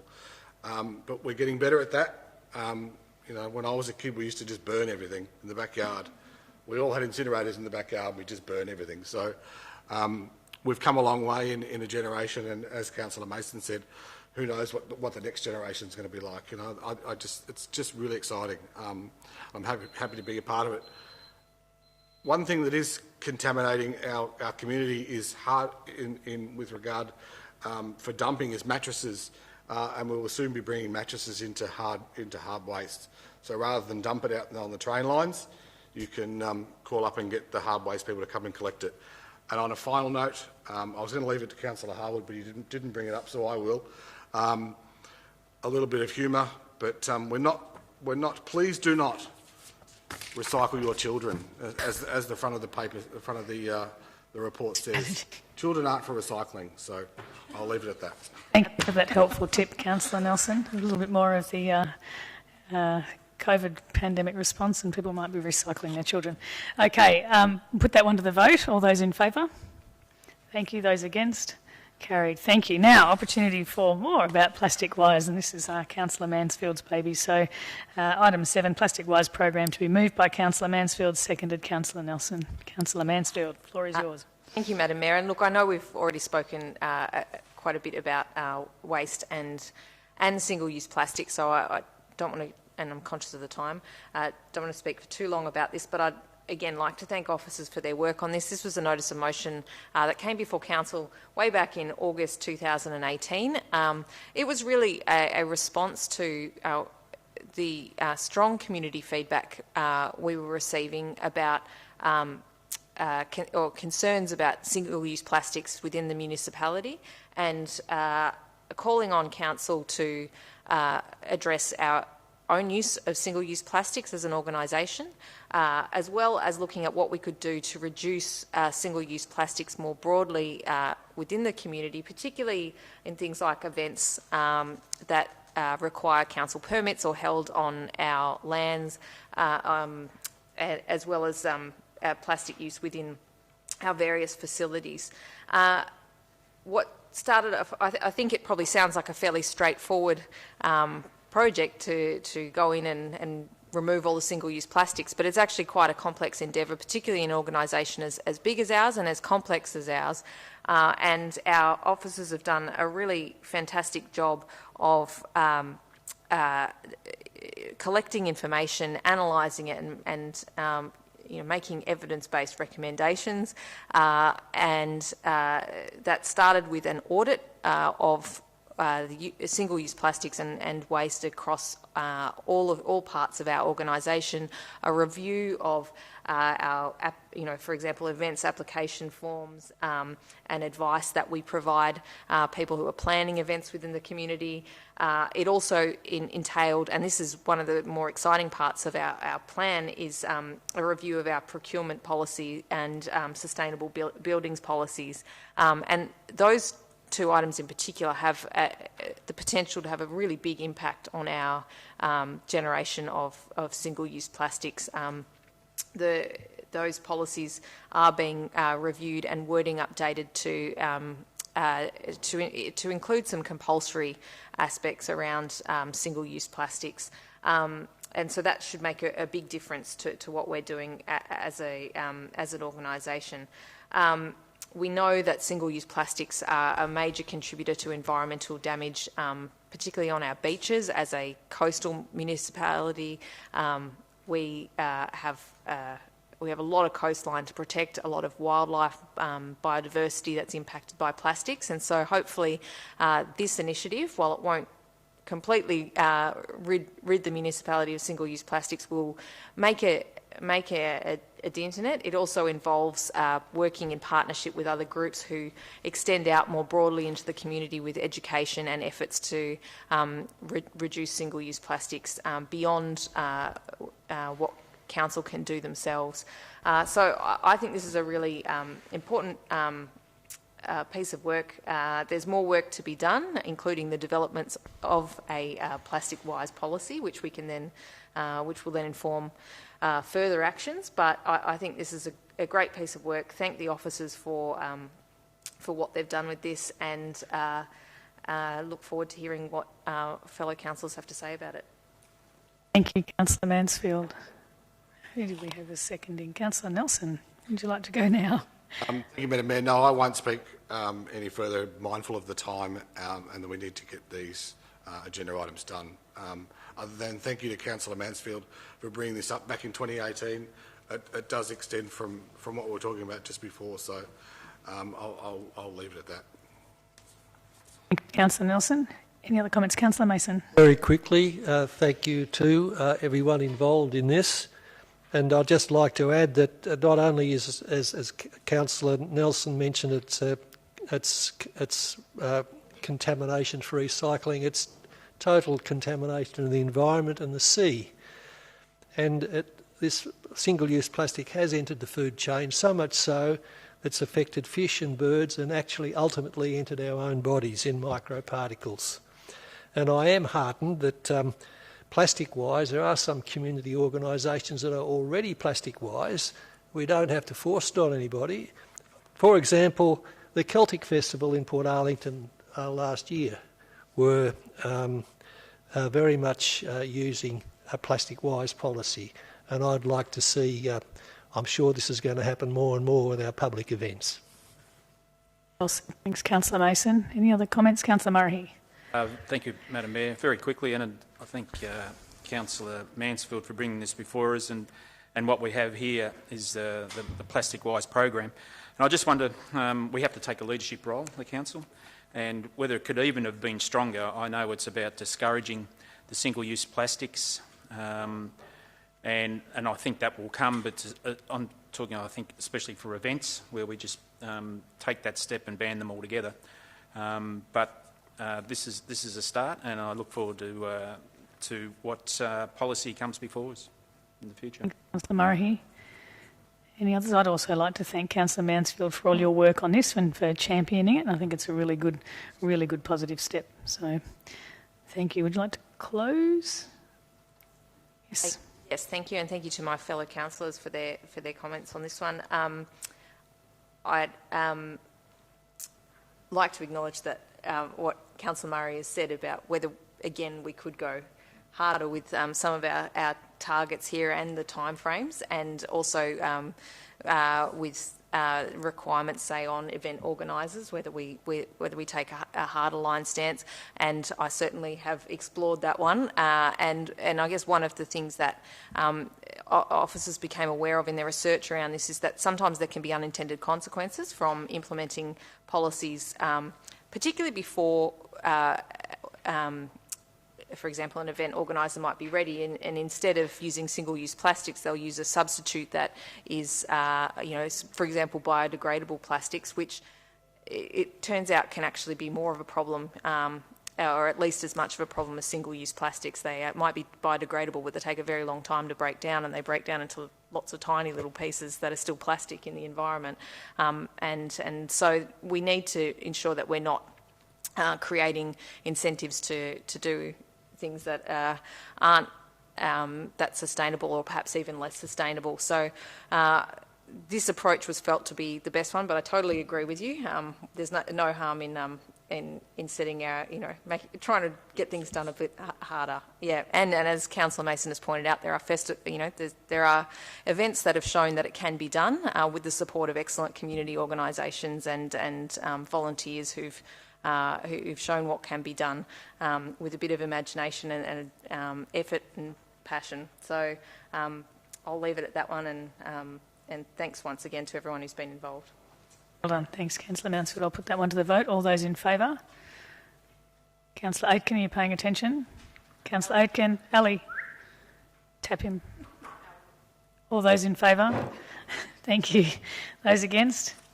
Carried. Thank you. Okay, item 8, draft social infrastructure plan. I think we have Councillor Nelson, seconded Councillor Cantell, and there's an amendment that you'd be moving. Is that correct? Yes, Councillor Nelson. Yes, so I'll speak to... where'd it go? It's disappeared. That's okay. The draft social infrastructure plan, this is a Council recommends to release the SIP for 6 weeks for public feedback. So please, everybody out there, please have your say, because this is what your neighbourhood will look and feel like, probably for the next generation. So it's really important that that you have your feedback. So although this draft is only for the next 3 years, as I said, it is what your neighbourhood will look and feel like for the next generation. And some of those projects will include fenced dog parks. I know that there's Councillor Harwood and Manane and I have been working on dog parks in our area, as have other councillors. We've found a site. I'm not sure I can say where it is, so I won't. But we're getting one, and that is funded in the budget, and that's exciting that we're getting that. We're building new libraries in Lara, Drysdale and Armstrong Creek. We're establishing integrated youth services across the region. As Councillor Mansfield said, we're planting 1 million trees across the area, right across the municipality. So that's something that was dear to my heart. I've been out there on cold, windy days planting trees beside the ring road. So that's really good. Developing an arts community hub for Bowen Heads. They've been desperate for that for years. All right, I'll be very quick. And improving aquatic spaces in the North Bellarine, and I won't say any more. Councillor Nelson. Councillor Cantell. Thanks, Mayor Asher. I did say on social media yesterday, if there was a council meeting that you wanted to watch, this was the one. It's unfortunate that we don't have a lot of time to talk about this. I'm not going to take up too much time. Again, pleased to the community, there's been 3, I think, if not 4, but 3 draft plans and strategies going out to ask for your feedback. This one here is really important. It's huge. It has an impact on playgrounds. It has an impact on infrastructure within the wards, sporting precincts, community halls. So it really has an impact on all of community. If there's one document that you're going to choose to read from a council perspective this year, this is the document to read. It has an impact really broadly throughout the community. Please give us your feedback. This is how we structure future budgets. Tonight, the things that we spoke about come out of things such as this, initiatives such as this. I'll let other councillors speak to it further. Councillor Cantell. Councillor Murray. Yes, thank you. I'll be quick too. This is really the go-to document, as Councillor Cantell has just alluded to. It's certainly been years in the making, and I want to thank Robin Stevens and her team, and especially Ian Hicks for his direction and leadership in relation to this document. This document is about making decisions about the infrastructure investment that this council will make for years into the future, and making sure those decisions are clear, fair, equitable, and based on the evidence and the need of the community. And there's certainly been a lot of public engagement to date with individuals, clubs, community groups, peak governing bodies and councillors many times. The only thing I will say that 6 weeks is a short period of time, because in fact take you 6 weeks to, if you really wanted to read this document, it'd nearly take you that long. So it may be just a suggestion to push that 6 weeks out, but a great document, and congratulations to all those involved in this. Thank you. Thanks, Councillor Murray. Councillor Mason. And just to add to all of that, it's a really friendly document, and the interactive tool is really excellent. And you can, if you're interested in your particular area, you can zoom in on it and focus on all of the things you might want to see, and you'll probably see a lot of them there. So I really recommend this really creative tool that is part of the online document. And indeed, this is a new way of thinking as well, as what Councillor Murray said, and it does build local capacity, and it will be looking for new forms of partnership, both public and private. Councillor Mason. Councillor Manane. Very, very quickly. Look, an excellent document, as everybody said, and it has a very strong focus on the principles of social equity, and it's pretty consistent right through the report. It is the document designed to guide our future council infrastructure spending, as has already been said, whether it be our budgets or internal or external grants that we're seeking. It does currently sits in the sport and rec portfolio, but this is actually a lot more than sport and rec. This is this social infrastructure touches a hell of a lot of parts of our community. And we'll need to increasingly identify more and more partners in the broader Geelong community to be able to successfully fulfil the outcomes or the ambitions of this document. It touches such things as youth spaces, libraries, arts, public toilets, even meeting places, museums, heritage, education, training, lighting, health and safety, a whole range of things. It's a very broad document. It's good reading for anybody in the community. And so, I would really recommend it to you. And I think just in following, with the COVID-19 crisis, this experience has taught us to re-examine our values and to reassess our priorities, and public health, family and community are all back on the list as high priorities in everybody's life, and this is just a reminder for us for our future spending on investment in social infrastructure that should reflect those key priorities that we now again revisiting. Thank you.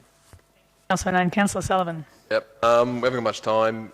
Glad to see Port Arlington hasn't been forgotten. We put over a third of our annual budget into social infrastructure. Please give us your feedback out there in the community, and can't wait to see what comes back to us.